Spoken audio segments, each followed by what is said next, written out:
पीचित चोर प्रभु जय जय माखन चोर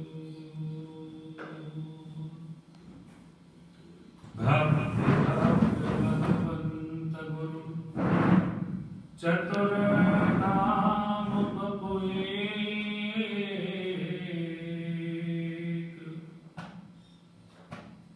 इनके भगवंदन किए ना सतवेग अनेक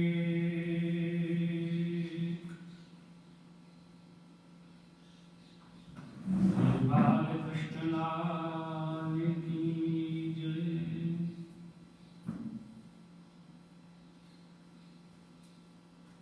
हमारे शेप स्वरूप हमारे प्राणाधार श्री मथुराधीश प्रभु के चरणों में दंडवत करते हुए श्री यमुना जी के श्री चरणों में दंडवत करते हुए प्रणाम करते हुए हमारे इष्टदेव श्री आचार्य महाप्रभु जी के चरणों में दंडवत करते हुए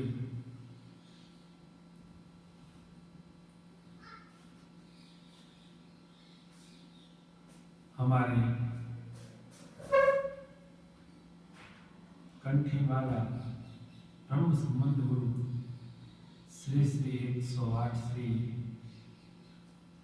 चिम्मललाल महाराज के चरणों में इस व्यासपीठ के भावात्मक दंडवत प्रणाम करते हुए तथा हमारे शिक्षा गुरु श्री गोविंद राम बलूनी जी महाराज श्री प्रभु जी के चरणों में इस व्यासपीठ से भावात्मक दंडवत प्रणाम करते हुए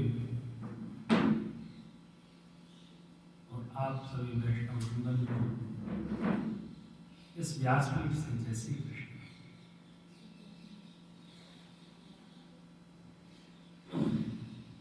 कल कथा प्रसंग में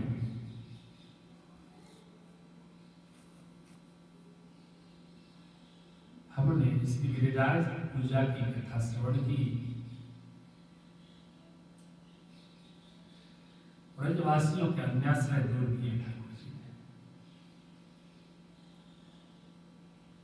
गिरिराज पूजा में ठाकुर जी को अनेक सामग्री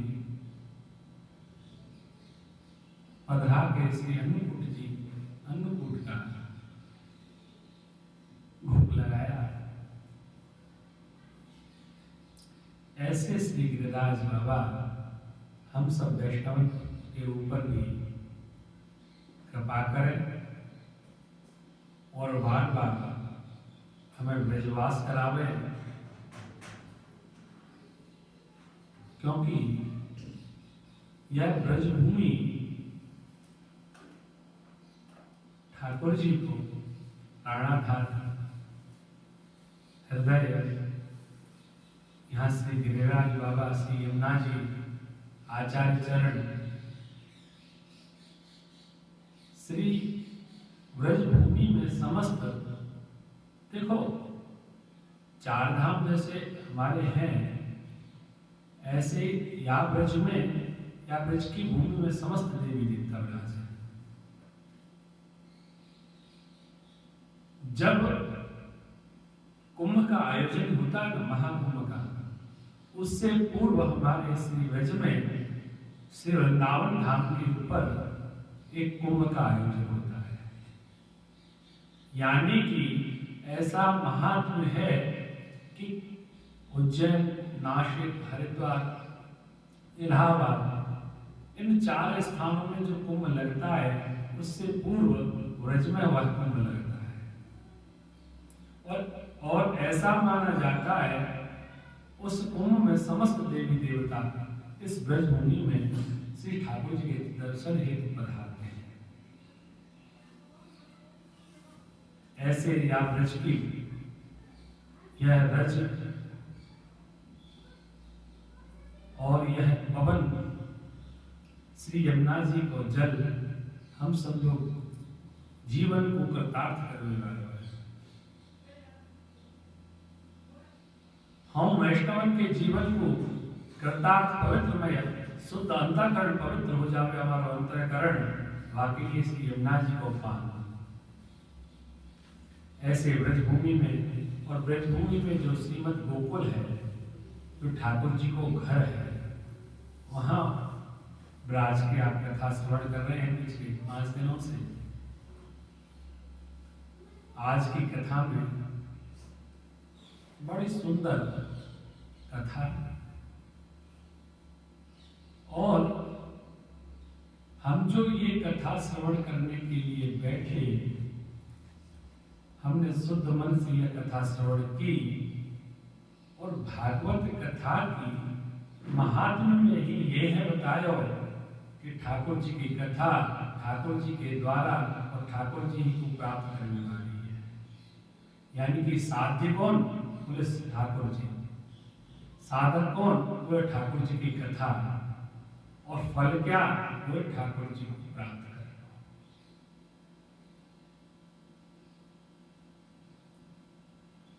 आज की कथा में जो पुष्टि भक्त गोपियां व्रज भक्त व्रजजन जो समस्त भगवत भक्त जिस वस्तु की कामना करते हैं उसकी कथा, उसको बोलते हैं रास। रास की कथा। रास क्यों?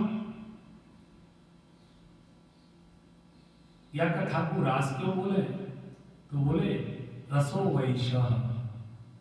ठाकुर जी जो है वो रस रूप है, इसीलिए बोला, इसलिए कहा गया रसो वैशः। ऐशा रस रूप माने यह जो परमात्मा पुष्टि पूर्ण पुरुषोत्तम परमानंद जो स्वरूप है वह रस है। वो रस हम जीवन को प्राप्त हो गए, वाको नाम है रास। यानी कि जो प्राचीन वर्षों से कल्पांतरों से जो ठाकुर जी का चिंतन करती थी, जो ब्रज भक्त ब्रजजन ठाकुर जी का चिंतन करते थे कि प्रभु। और देखो ये जो रास है ना, यह रास की कथा मुक्ति से ऊपर वाले जीवन की कहानी है।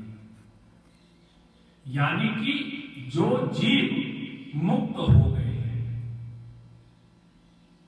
जिन्होंने अपनी मुक्ति प्राप्त कर ली है, उनके लिए जो शुद्ध एकदम पवित्र जो जीव है, ऐसी गोपियों के लिए रास है, ऐसे ब्रज भक्तों के लिए रास है। रास कोई कान कथा नहीं है, रास तो इसका फल है। और 10वां स्कंद ठाकुर जी का है। हमने आपको सबसे पहले दिन कहा था कि भागवत जी के जो 12 स्कंद हैं और ठाकुर जी श्रीनाथ बाबा के श्री अंग है। तो जामे जो हृदय रहता है ठाकुर जी को, वह श्रीमद् भागवत जी को 10वां स्कंद है। और बाद 10 स्कंद में जो रास है वो या जीव के लिए साधन करते भय व रास को प्राप्त कर लेवे, यानी कि ठाकुर जी को प्राप्त कर लेवे, वह वाको फल है। और रास के विषय में जो लोग अपनी इस दुर्बुद्धि को प्रवेश करते हैं वह तो उसके अधिकारी नहीं है। जो जीव इसको कान कथा मानते हैं, ऐसे जीवों के लिए यह रास है ही नहीं। गोपियां 2 प्रकार की हैं। भागवत जी में वर्णन आया कि एक गोपियां जो श्रेणी है वो साधन सिद्धा गोपियों की है, और दूसरी श्रेणी जो है बोले कि नित्य सिद्धा गोपियों की है। नित्य सिद्धा यानी कि वह नित्य जिनके साथ में रास है, जिनको नित्य रास प्राप्त है उनको नित्य सिद्धा गोपी कहते हैं। और साधन गोपी वह है जो नित्य सिद्धा नहीं है, जिनके लिए ठाकुर जी ने आज यह रास का दान दिया।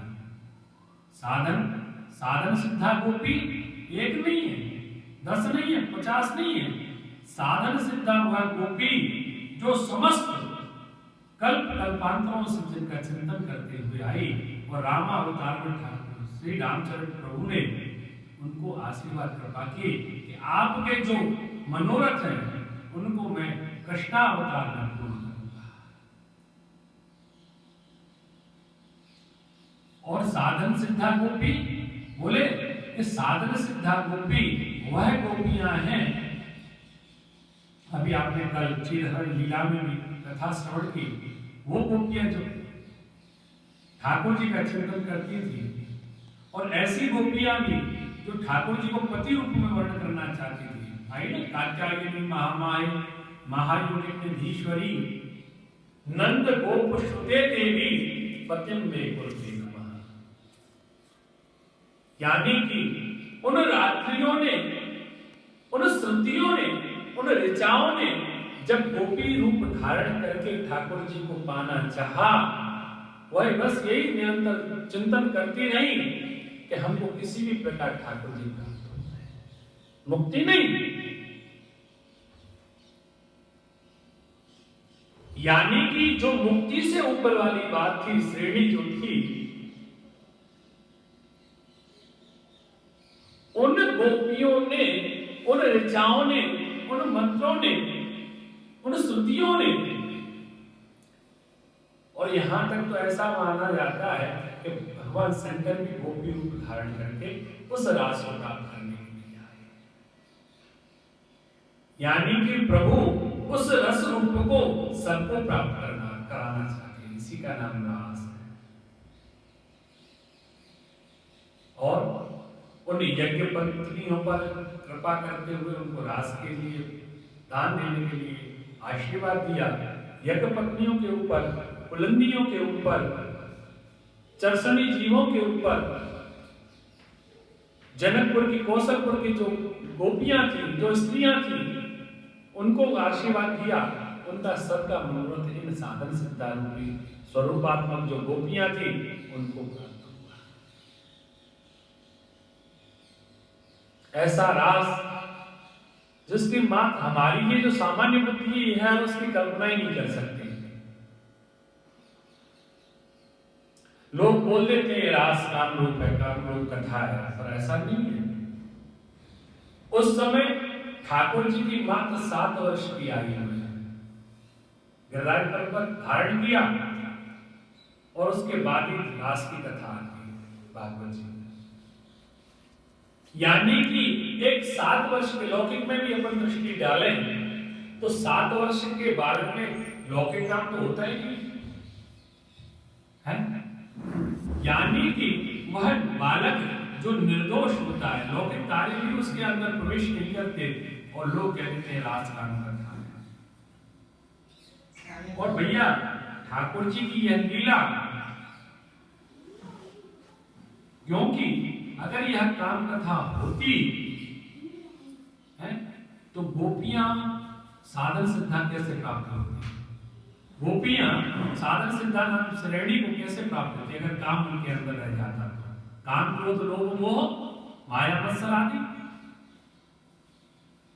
जब उनका हृदय, उनका अंतःकरण पवित्र नहीं होता तो ठाकुर जी क्यों ग्रहण करते? क्योंकि ठाकुर जी तो उत्तम वस्तु के उपभोक्ता है, कर्तुम अकर्तुम अन्यथा कर्तुम समर्थ है। जो जीव एकदम पवित्र और शुद्ध हो जाता है उसका ठाकुर जी ग्रहण करते हैं, उसको अपने आश्रम में लेते हैं। जिसका मात्र एक चित्त वृत्ति भी रह जावे तो ठाकुर उसको अंगीकार नहीं करते। रास कथा, रास का दान। अब आप ये समझो, जब सुखदेव जी ने राजा परीक्षित को रास सुनाया ना, रास की कथा सुनाई, तो उस रास की कथा को सुनने के बाद ही 33वें अध्याय में जो राजपंचाध्याय का अंतिम अध्याय है, उस अध्याय में परीक्षित जी बोले कि धर्म संस्थापना है। ऐसा देव जो धर्म की संस्थापना के लिए पधारे थे, उन्होंने परस्त्रियों के साथ ऐसा दुर्व्यवहार क्यों किया? यानी कि आचार्य सुबोधनी जी में उस परीक्षित को उत्तम श्रोता का लक्षण उसके अंदर घटित करते हैं, और वह परीक्षित भी कथा को सुनकर, इस रास की कथा को सुनकर वह भी शंका करने लग गया। जो भागवत जी का उत्तम श्रोता कहा गया, उसकी समझ में भी रास नहीं आया, और जितना सुखदेव जी ने रास को सुनाया बस वह महत्वपूर्ण, उसकी पूर्णता इसमें आगे बढ़ी नहीं। हमको ऐसा लगता है, और आप भी ठाकुर जी के रास का चिंतन करना, हमको ऐसा लगता है अगर परीक्षित शायद रास इससे ज्यादा समझ पाते तो पता नहीं रास की उन्मत्तता और सर्वोत्तम क्या होता है। यानी कि सूक्ष्माति सूक्ष्म जिस रास बिंदु को ठाकुर उस जीव को प्राप्त कराना चाहते थे, नित्य सिद्धाओं के साथ तो रोज का रास है, उनको रोज रास का दान दिया गया है, रोज देते हैं। परंतु सुखदेव जी ने भागवत जी में जो रास की कथा सुनाई, राजा परीक्षित जितना रास सुन सका उतना ही नहीं। हमको ऐसा लगता है कि शायद इसके ऊपर भी ठाकुर जी और आनंद कराते हैं। ऐसा रास, यह रास पंचाध्याय बड़ी सुंदर है,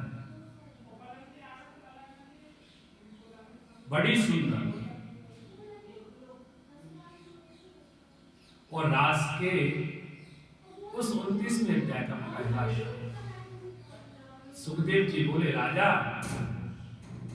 जब राजा परीक्षित ने प्रश्न किया ना, प्रभु मैं उस रास को सुनना चाहता हूं, जिज्ञासा तो है ना, अगर जिज्ञासा नहीं होती तो ये रास की कथा भी शायद सुखदेव जी ना सुनाते। प्रभु गुरुवर, आप मेरे ऊपर कृपा करें और मुझको रास का दान दें, उस रास की कथा का दान दें। और ऐसी कथा का, ऐसे रास का जब सुखदेव जी ने वर्णन किया तो सबसे पहला श्लोक बोला, भगवान अभितारात्री सरदोत्फुल्ल मल्लिका वीक्षम रंतु मनश्चक्रे योग मायाम उपासिता। भगवान अपी, इस रास को आप प्राप्त करना चाहते हो तो इस प्रथम श्लोक की व्याख्या को और विस्तार को समझ लेना, और ठाकुर जी के चरणों में विनती करना, हे प्रभु, जो आपका रास की जो कथा है उसका हमको दान अधिक से अधिक देना। सुखदेव जी पहले श्लोक में बोले, भगवान अपि तारात्रि। ता शब्द बहुवचनांतर में है, और जो रात्रि शब्द है वो एकवचनांतर, जबकि दोनों विशेषण और विशेषण है। ता का बोले रात्रि, जबकि रात्रि रात्रि रात्र है, ऐसा बहुवचनात्मक प्रयोग नहीं होगा यहाँ। क्यों? क्योंकि सुखदेव जी ने उन समस्त रात्रियों को जिन्होंने ठाकुर जी ने जिनको दान दिया था, उन रात्रियों को एक रात्रि के रूप में वर्णित करके रात्रि शब्द का प्रयोग किया, और ता शब्द से यह बताया वह एक रात्रि नहीं है, वो बहुत सी रात्रि है। उन बहुत सी रात्रियों में कौन सी रात्रि? वो एक राम अवतार में ठाकुर जी ने दिन में जब जन्म ग्रहण किया, ठाकुर जी ने तो दिन में अवतार लिया ना, तो रात्रि बड़ी दुखित हुई